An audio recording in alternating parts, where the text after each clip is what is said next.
Meeting. I'll text you my number. We now have the amendment from Councillor King and Councillor Green.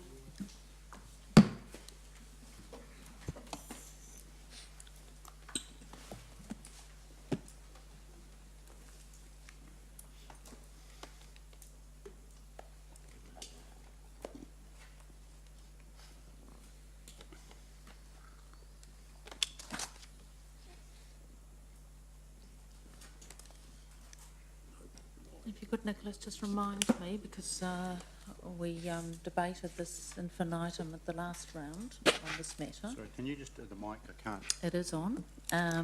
What is the cost of subdivision? We've allowed about 75,000 for the subdivision itself, with a contingency of 30, which would allow holding costs for a for a 2-year period, and other costs associated with sale. Okay. And the market value of the subdivided piece of land? The blue or the yellow? The bit we're going to sell. The bit we're going to sell, the blue, would be... Selling both bits, are we? You know what I mean? The bit that we're subdividing off to sell, retain and sell. 350,000. 350,000 is your current estimate on that. That's right. And did you say it's around about 100 for costs? Yes, I think that would be a conservative estimate. Right, and that's marketing as well? That's everything. Right, and just remind me, because again, we did talk about this at length, that's a small, would be classified as a small piece of industrial land. That was my recollection of the discussion last time, because that's industrial zoned. Correct. And you know, in the scheme of things, where does that fit? You know, for industrial land purposes. Yeah, it's a small piece. We looked at the possibility of further subdividing that blue section into two 1,500 square metre lots, but our advice at the time was that that would not be attractive to the market, and a single 3,000 square metre lot would be. Right, and just in terms of the activities in that area, which are, you know, sort of the dirty end of industrial activity, have I got that right? Look, I'd need to defer to a planner on that one, but fundamentally it's any industrial activity permitted by the district plan. That's right. I thought that area... it's all right, Councillor King, I'm just surmising out loud, but I'll do that internally, just about what activities are down there in terms of industrial activity. Okay, great, thanks very much. Good. Could some, let's industrial, so that could be noisy, big fabrication plant, it could be noxious, whatever. Oh no, it could be a freezing work. No, it'd be a bit small. What could it be? No, because I'm trying to look at compatibility. Well, could we, you know, I mean, because this is about, and Her Worship has raised a very good question. To that effect, it would be a like type of businesses that are around there now. So light industrial could potentially occur in that place. Yes. What about noise? Pardon me? Added noise. What about noise? Well, I mean, if you do a performance, and you know, currently, the current building's not massively flash. In terms of soundproofing, you can certainly see that the operation of the theatre groups could be compromised if it was an inappropriate, allowed for under the scheme, inappropriate owner next door or activity. Anyone in a factory there would have earmuffs on. They wouldn't hear what's coming out of the theatre.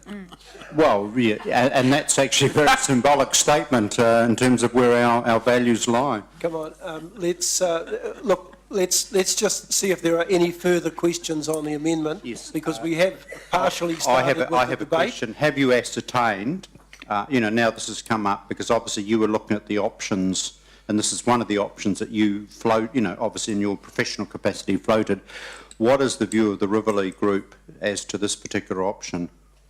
I haven't ascertained their view on this particular option, but I do know that they have in the past expressed a desire to purchase the entire site. Could we actually, through the Chair, ascertain what their position would be? You know, to assist us in our decision making today. If we do that very quickly. We have a sale and purchase agreement for the whole piece of land. We are asking for a differential in the price to cover the losses we've made for operating expenses. The land was not in question, we would not be willing to forego the whole piece of land because of our future plans. So, no. The answer would be no.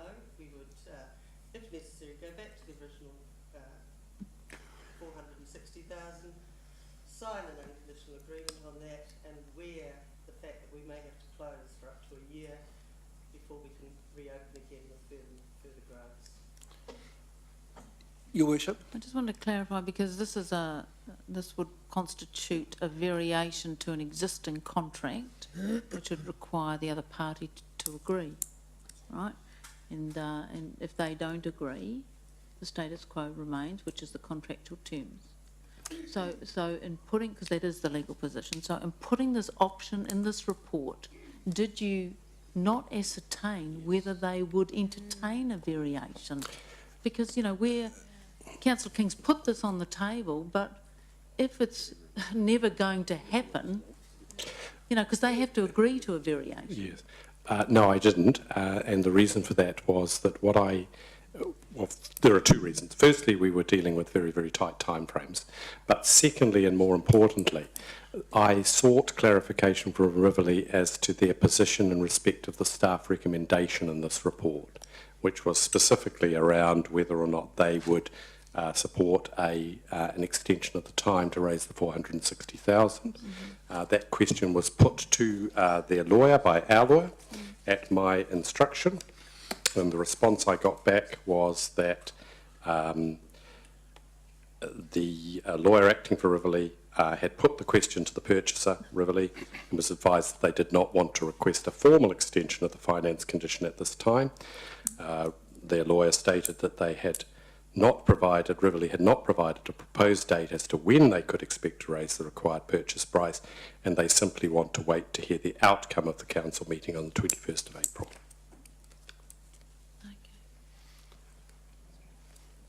All right, shall we continue now with the debate? Deputy Mayor Chesterman, do you wish to add anything further to your opening? Councillor King, for the amendment, do you wish to speak in respect to the amendment? Yes, I do. Firstly, I would like to commend staffer Nicholas Wells for the report he's written. I think it's very clear. I think it's very simple, it's short, it's precise, and well done, you've given us some choices. We've got a resolution on the table put up by the Deputy Mayor proposing to give a piece of our ratepayers' land away, our city's land away, for $100,000 below market value as of 19 months ago when valuation was done, and nearly $200,000 below what has been indicated in this meeting the valuation would be if we got it redone today. It's a nice leaving gift for 12 years of service, Deputy Mayor.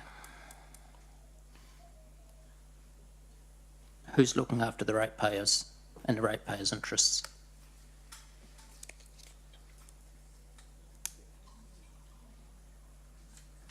The other two theatres that we've gifted in the last 3 years were the buildings only, which we have handed on to the theatre community because we believed that they could run them in a far more economical way, in a far more efficient way than what we could. But the difference is between Riverley and the other two theatres is that we own the land under the other two theatres. In this case, the land is being purchased, it's not the buildings. Our own guidelines indicate that we don't sell any land below valuation, and I understand this hasn't happened in the past, it's unlikely to happen in the future, except by the 13 people around this table. And I think you've got to carefully weigh up, you're representing the ratepayer, and against one group in one not-for-profit organisation. If we're selling one of our sports grounds to a sports group or a not, I doubt that we would sell it for below valuation. If we're selling a stadium, I doubt we'd sell it for below valuation. And yet we're considering here selling at below valuation by $100,000 and up to $200,000, as has been indicated today. The Riverlea Theatre has never had use of this piece of land in the gully at the back of their property. In fact, Nicholas has indicated to us today that he's asked him to vacate containers off the piece of land that aren't part of their lease. And now this option is a win-win for all. It's a win for our ratepayers in that we're getting close to the valuation. It's a win for the theatre because on the recent valuations it's still below it. The theatre's had 19 months of the use of the money up until now, and the theatre gets what they've always had, and that's the buildings and the car parks and everything that they've needed up until now to make this work. So I think we've got to carefully balance here our responsibilities to the ratepayers against giving away $100,000 to $200,000 worth of ratepayers' equity in election year. So I urge you to vote for the amendment. Thank you. Right, I've got Councillor McPherson next, and then Councillor Gallagher. Perhaps if you could just indicate whether you're voting for or against the amendment or for or against the motion. Thank you. Oh, whether you're speaking, sorry, against, for or against. Thank you, Councillor McPherson. I think it'll be obvious when I speak what I'm for and against, but just to help you, I will say that I'm supporting the motion from the Deputy Mayor and Councillor Gallagher, even though I feel like a rose between two thorns here on the amendment. Rose, yeah. Look, I agree with the Deputy Mayor's arguments about equality. I think to a certain extent this council made a rod for its own back by creating different arrangements for the other two theatres from what it did for this right at the start.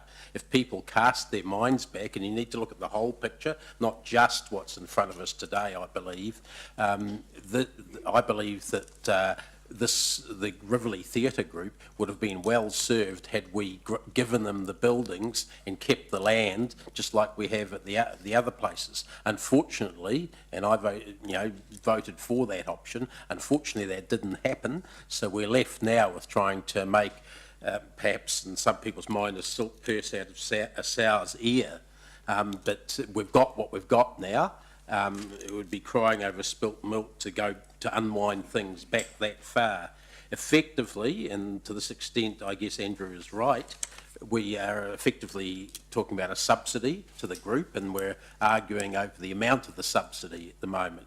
But there's no doubt we've also subsidised other performing arts and other arts facilities in the city, and subsidised even more, in fact quite a lot more, some sporting facilities in the city in recent times, including in the last few months, some six-finger sums into the cricket stadium area, and that was supported by council as well.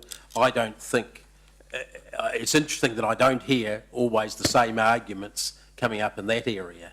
And when I'm looking at equality, I'm not just looking at equality between different arts organisations, but also equality across the whole community. But essentially, I regard all of those organisations as providing voluntary service to the community.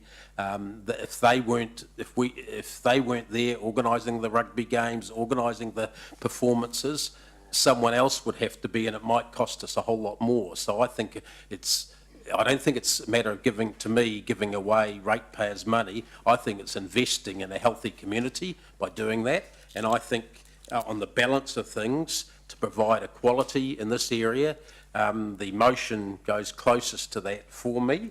I would have preferred that this organisation, Riverlea Theatre Group, did not have to drop all their normal fundraising activities and raise funds for the last year and a half just to buy land off us that we should never have forced them to buy.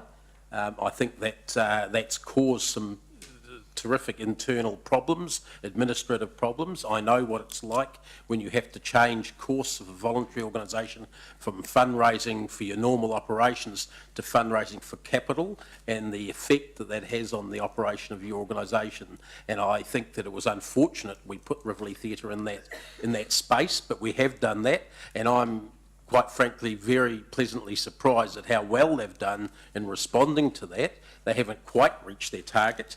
And I think it's a good solution on the balance of things to say, well, put the lion's share of it into purchasing the land, given that that's the option in front of them on the table, and put the balance back into operations, which allows them to have some sort of life in the sense of their normal sort of operating year, some sort of life over the next year or two, and not put all their funds into the capital basket like the original proposal would have done. So I'm supporting the resolution. I think in the balance it's the best thing to do. I'd support it whichever year in the election cycle it was on, and I have. So I'll continue to do that. Thanks. Thank you. Councillor Gallagher. Obviously, my historical views on this saga are well known, and I will obviously, to try and win support for this motion moved by our Deputy Mayor, be restrained. Having said that, I don't believe that for a moment when the initial discussions happened with Sir Ross Jansen and his council, a visionary mayor and a council with a beating heart, they would have ever imagined that a future council was going to contemplate, and it's in the resolution, read it, page 1112, section B, that if the basically group doesn't come up with the money, we market the property for sale through a public sale process, not less than the current market value. I would also make the observation that correctly and rightfully we gifted the Clarence Street and Meteor Theatre land and buildings. The difference here is because we're going down a so-called sale option, we're at least getting $350,000, which would be far better with Rivoli, actually. However, their advantage, I guess, is that they can then use a property they own for collateral, for fundraising, etc. And if I was in their position, trust me, I'd be wanting to buy the land, because I couldn't, you know, if I'd realised I couldn't want to trust a future council. And I think this is the classic example where, you know, you took Sir Ross Jansen at his word. Would you have ever imagined back then you'd be in this situation with the future council? So ownership does give them a sense of security. Sarah Nathan, I don't always agree with Sarah, but she does make the point where she talked about holding the cultural ecosystem together, and that's pretty easy to understand. We have a major development which we're aware of for a range of reasons, where the Founders or a performing arts venue of the size of Founders may be closed for up to 5 years or even slightly more. So therefore, strategically, the University Performing Arts Centre and the 3 theatre groups, Clarence Street, Rivoli and Meteor, become quite strategically important. And I listened very closely to Sarah's warnings around making sure that we as a council have a strong interest in wanting to maintain the viability of those groups, particularly at our vulnerable point where the Founders Theatre is closed. So we are looking in the eye where potentially some groups, if we are not careful or if we are clumsy and cack-handed, could fold. There's been lots of talks about ratepayers.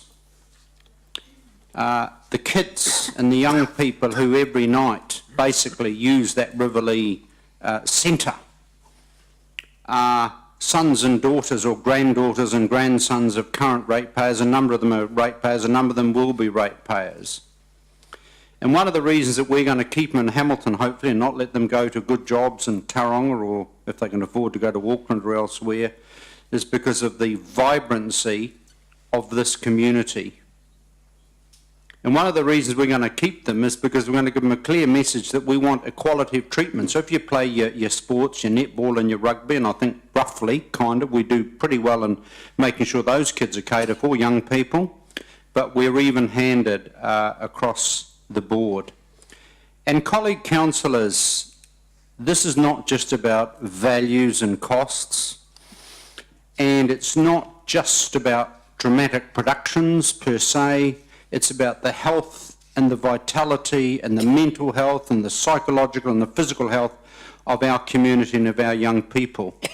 And that, in my view, is social well-being, and that is a core purpose of local government. I think, and I agree with Councillor McPherson, that the Riverlea Group, are you seeing the property developers there, the people there who are going to turn a buck and get a dividend? They're all volunteers. They don't have to. They could sit home, watch TV, do what they like. They're all volunteers. They're all given of their time to ensure that the health of our young ones and the creative arts are there and vital. And all they're asking is they have, frankly, slogged their guts out, from what I can see, to get to the position they're in. It is in our interest to settle with them now, do the deal. And with regard to the land footprint, let's actually also be visionary, because I think what we are seeing, if we can give this assistance at this moment, is we could see a spectacular future arts precinct in that area and performing arts venue that will cater for Hamilton in the southeast even, not just now but in the future. So I think that is going to be a wonderful addition to that area, and I do believe that that extra land we've been debating about is acting as a good buffer, and it also future-proofs the site for future development. So I strongly urge with the Deputy Mayor for us to let's get a positive outcome to this whole saga. And I stress, as I stressed at the beginning, the difference between our discussions with Meteor and Riverlea is, in this case, albeit they're getting ownership of the land, you do have $350,000. I'd rather the rest of the money go to updo and keep their operation going. Councillor Mallett. Point of order. Would Councillor Gallagher like to rephrase the comment he made where he said council gifted the land and buildings of Clarence Street and Meteor Theatre? They gifted in the sense that if those groups fell over, the land would come back to us. I acknowledge that, all right? But council has not realised, the reality is that those groups, if you can see my point, in Clarence Street and Meteor are using those for wonderful purpose, but council monetarily has not seen money. And this is the difference with this one, is council will monetarily see some money. Have I clarified that? Is transfer a better term? We gifted the buildings, not the land. Correct. Your point, your Yes, but we've got a resolution here on the books that if they don't stump up with the land, we're going to sell. And what I'm saying is, I think in this case, This is a point of order. I've argued that I think it's in their interest to purchase from us, and I think we should actually show a degree of generosity. Can I have to ask the chair to make a ruling on that? Yeah, I think it is a question of fact. Councillor Gallagher was quite clear in saying that we had gifted both the land and the buildings of Meteor and Clarence Street to the respective groups. Nicholas, can you confirm whether that is correct, or whether the comments made by Councillor King are correct? With regard to the land, I'm happily... No. I've asked Nicholas to rule. It is the buildings only that have been gifted. Thank you. So I certainly retract. Okay, thank you. All right. Now, Councillor Mallett was wishing to join the debate. Thank you, and I support the amendment, and I'm thrilled at a lot of what Martin said, because I think a lot of what Martin said actually and the sentiments that he expressed are realised in this with the amendment. Riverlea gets its land at hugely below market price. It gets long-term certainty for the use of the land. I have to apologise, because for most of this debate, I've always thought that Riverlea actually had the legal lease for the entire red bounded piece of land. I didn't realise it was only the yellow, beg your pardon. I think there's a few of us who've found that out. So, in actual fact, the the amendment doesn't take anything away from what Riverlea has now. Riverlea is maintaining, the amendment allows Riverlea to maintain its legal lease land that it has always had, and it does nothing to reduce that. So any thought that this takes away from Riverlea is wrong. So I think Riverlea went out of this. I think the ratepayer went out of this, because what happens is a relatively valuable piece of land is available to be sold. The sale, and there'll be some cost involved in that, and there'll be some time and some uncertainty. I appreciate that. But the land will eventually be sold. That land will be used to reduce rates and or debt. And thirdly, and this is the big overall thing, because we're here not just for Riverlea, not just for ratepayers, but for the whole of the city. Whoever buys that land will likely be a business. They will likely employ people. They will likely improve the economy and the growth and the opportunities within Hamilton. And I think that's one of the key issues we need to look on this thing, because there are some big opportunities that will be lost if this land is not put back on the blue bounded land is not put into the open market. So I'm very happy to support the amendment. Thank you, Councillor Mallett. Any other speakers? All right, I'd just like to make a couple of closing... Sorry, Julie. No, sorry. So it's interesting, this has been an interesting discussion, hasn't it? So the council receives a request, which is not out of the ordinary in sale and purchase transactions, and the request is to reduce the purchase price to $350,000. So for the council to agree to that variation, and then everything else will be as is in the contract. And now we seem to have moved away with the amendment, away from all of that.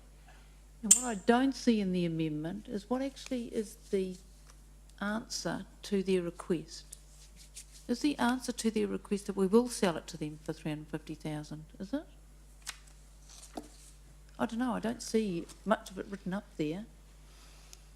I don't know, I just think does say it's in paragraph. the amendment yes, I does see say- that, but I thought you said you didn't. I just have real concerns about how this has all come about and where it's landed. When we are in a contractual relationship with a party who have simply come to us and said, we want to settle, but we want to vary the contract and have the price only. I don't support the amendment. I support the motion. And I think that this report, I don't agree with Councillor King. I actually think this report has been very unhelpful. And I'm very pleased that we got to read the letter and the email, because the letter actually is very clear what the request is. And then we've all moved into considering a variety of options that we debated ad nauseum when this matter came before us in the very beginning. And all of the conversations we've been having were had back then. And there's reference to looking at that report in this report, which is always helpful. So I think, you know, we made a decision back then to include all the land. We discussed subdivision back then and the market for that. And we committed to a party that this is what we would enter into, a contract. In good faith, they have gone about delivering that contract. And now they have come to us and put before us a reason why they want the contracted price varied. And interestingly, it's to do with their ability to operate. And I personally want them to continue to operate. And I think they fulfil the right role required in our city, which is at the bottom sort of area, no disrespect, but it's, you know, where you can hone your skills and then you can move into the, you know, the more professional ranks, if you like. And lots of kids go there, and that's where they develop their skills. So I want them to continue to operate. I want them to be able to access grants, and I want them to be able to contribute to the cultural capital of this city. And if councillors had read the regional infrastructure report about the role that this theatre plays in that, and looked at the other reports that have been presented to this council over the last couple of years, they will know that this theatre plays an important role.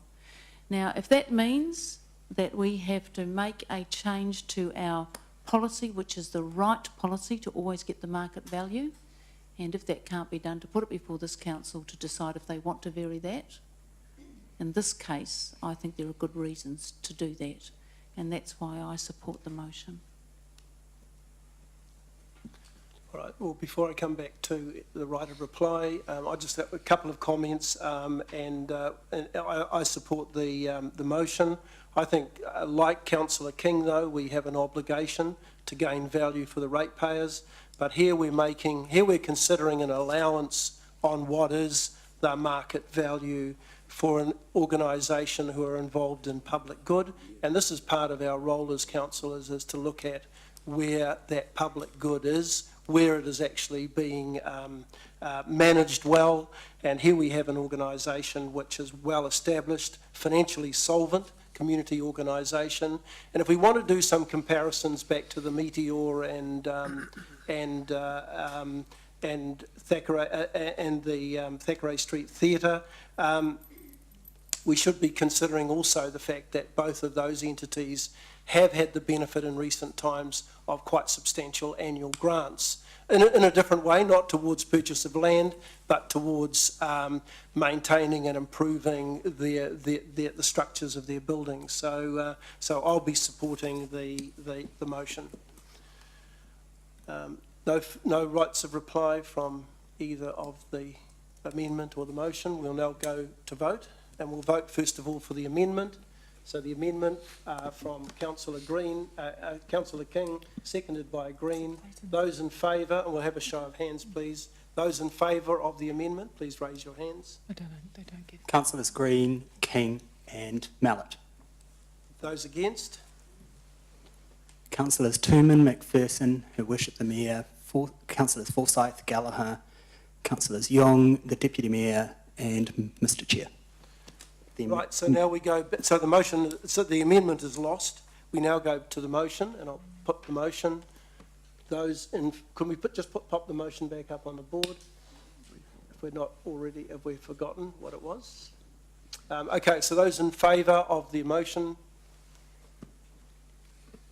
Councillors Tooman, McPherson, who worship the Mayor, Councillors Forsyth, Gallagher, Young, Deputy Mayor and Mr Chair. Those against? Councillors Green, King and Councillor Mallett. The motion is carried. The motion is carried. Thank you. Right, so we will now adjourn until 5 to 4 for afternoon tea.